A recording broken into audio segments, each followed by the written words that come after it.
Nah, Ibu cek kita mulai ya. Yes, siap.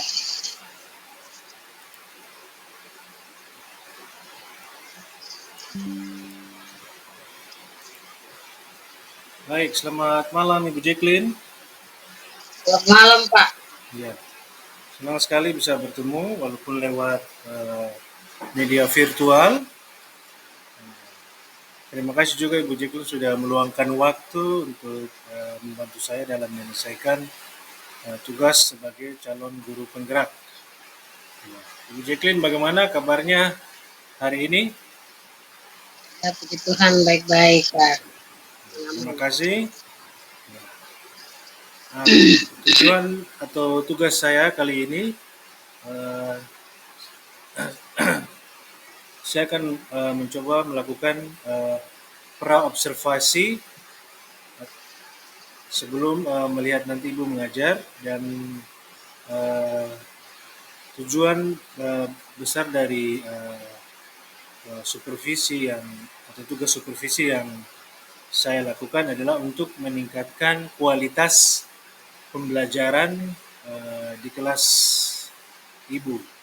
Nah, tujuan awal dari percakapan ini adalah untuk kita bersama-sama mengidentifikasi area yang perlu kita fokuskan dalam observasi dan atau pembelajaran selanjutnya. Jadi kita tidak fokus untuk semua sintaks dari RPP, tapi hanya ada fokus kita hanya kepada area tertentu yang Ibu anggap kurang, di mana kita sama-sama mengidentifikasi dan kita coba untuk bersama-sama menyelesaikan kesulitan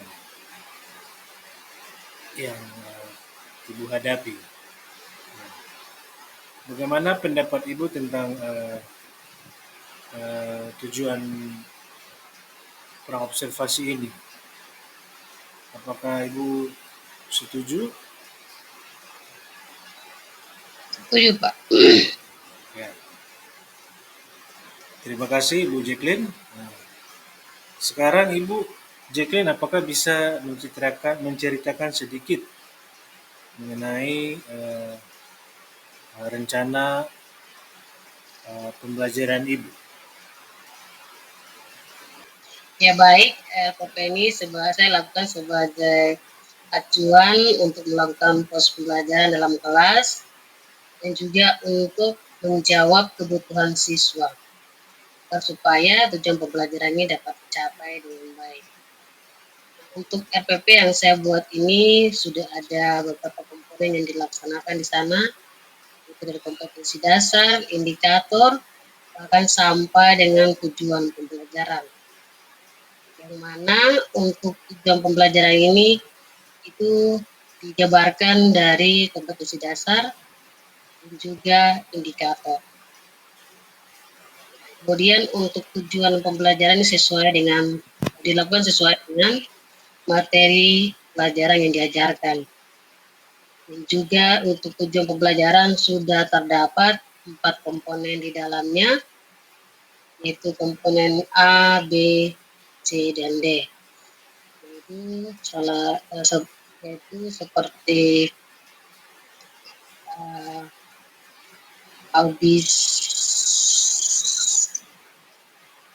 peserta didik, kemudian ada kondisi, dan lain sebagainya. Nah, kemudian untuk tujuan pembelajarannya juga dapat dilihat dari atau dibuat sesuai dengan tingkat kesulitan atau tingkat berpikir tinggi, atau seperti sesuaikan dengan kriteria operasional. Nah, kemudian di situ juga dapat diambil sebagai materi pembelajaran. Nah, kemudian di dalam melakukan kegiatan pembelajaran juga ada sintak-sintak atau langkah-langkah yang dilakukan sampai dengan pada tahap evaluasi atau akhir dari pembelajaran ini. Mungkin hanya itu saja yang dapat saya sampaikan, Pak Arfi. Saya kembalikan. Baik Ibu Jacqueline. Kira-kira tadi Ibu menyebutkan mengenai tujuan pembelajaran ya. Apa tujuan atau Ibu bisa sebutkan tujuan pembelajaran Ibu pada rencana pembelajaran itu apa saja dan ada berapa jumlahnya? Ya, baik, sesuai dengan tujuan pembelajaran ini, yang mana saya sudah jabarkan dari indikator materi, yaitu ada 4 tujuan pembelajaran yang tadi dicapai di sana. Yaitu yang pertama, melalui diskusi kelompok, peserta didik dapat menjelaskan pengertian bencana alam dengan benar. Dan yang kedua, melalui diskusi kelompok, peserta didik dapat menentukan jenis bencana alam berdasarkan gambar fenomena alam dengan benar. Dan yang ketiga, melalui diskusi kelompok, peserta didik dapat menganalisis bencana alam berdasarkan penyebabnya dengan benar. Dan yang keempat, melalui diskusi presentasi, peserta didik dapat membuat peta potensi bencana alam dan strategi bencana alam dengan benar. Baik, Ibu. Hanya 4 saja. Kemudian apa model pembelajaran yang Ibu pakai dalam atau yang Ibu akan implementasikan di kelas nanti? Jadi Kalau tidak salah tadi, model pembelajaran yang akan saya gunakan.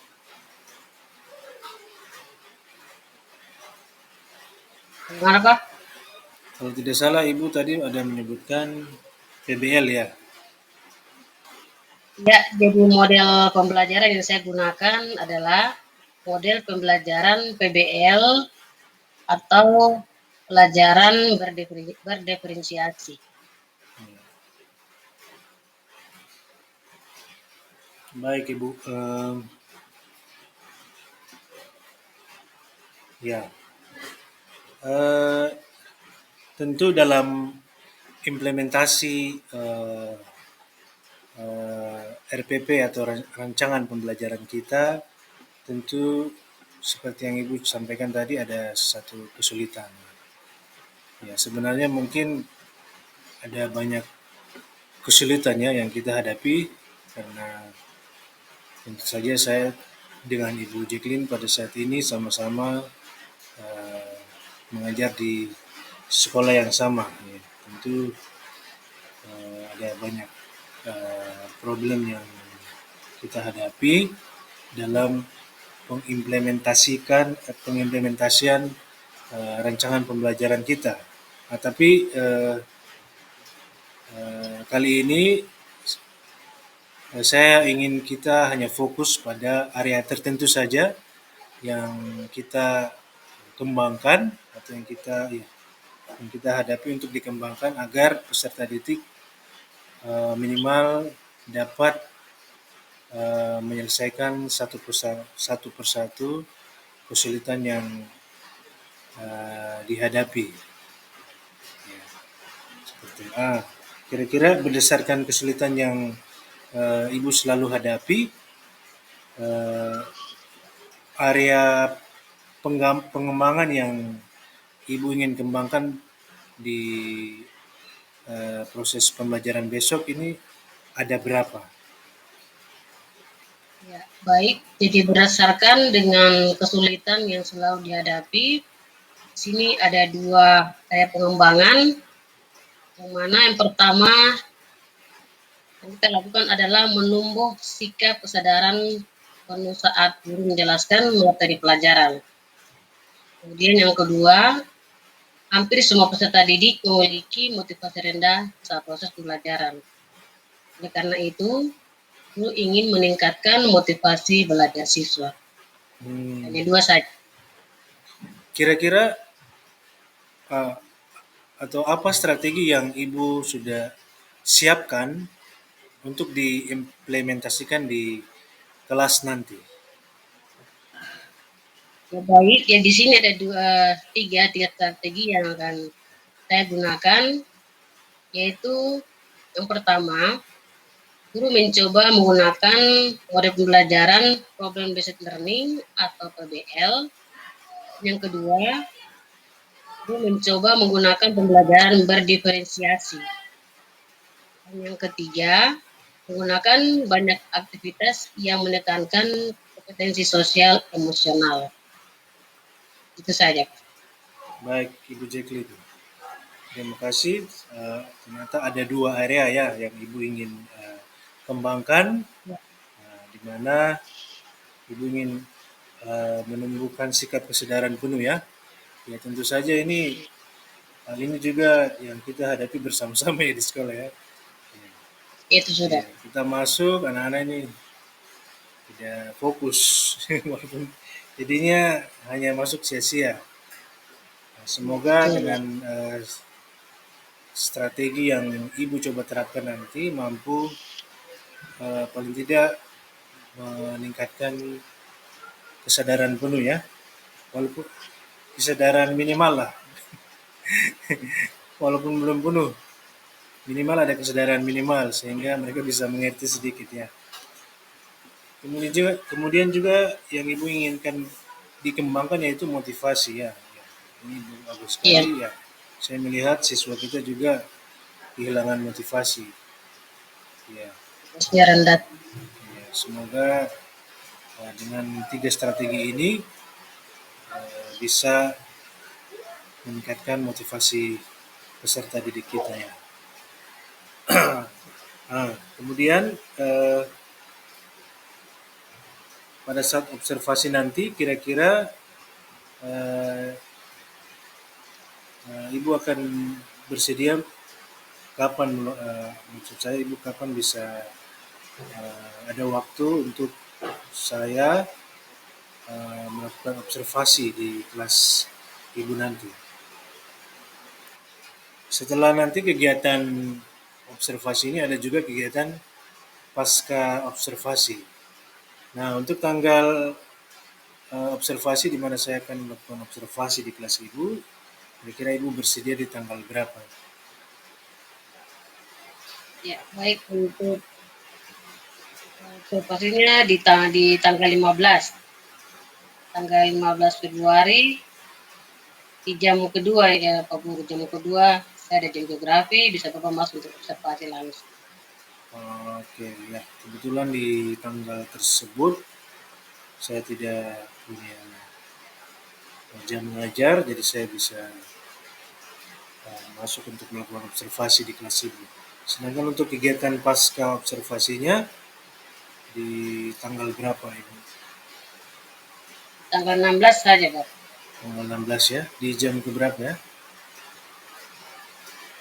Jam keempat. Jam keempat. Oh, kebetulan saya ada jam di jam pertama dan kedua, dan jam yang keempat saya tidak ada, dan saya bisa masuk atau saya bisa melanjutkan kegiatan pasca observasi ya, bersama Ibu Jacqueline.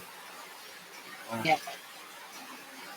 Ibu Jacqueline, terima kasih untuk informasinya dalam kegiatan praobservasi ini. Semua informasi yang Ibu Jacqueline berikan sudah saya catat dan akan sebagai paduan ketika saya melakukan observasi di kelas Ibu nanti ya. Ya. Terima kasih atas waktu dan kerjasamanya Ibu Jacqueline.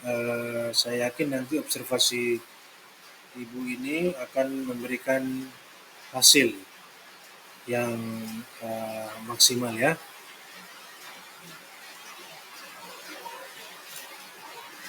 Ya. Terima kasih Bu Jacqueline atas waktunya sekali lagi. Terima kasih ya. Selamat malam.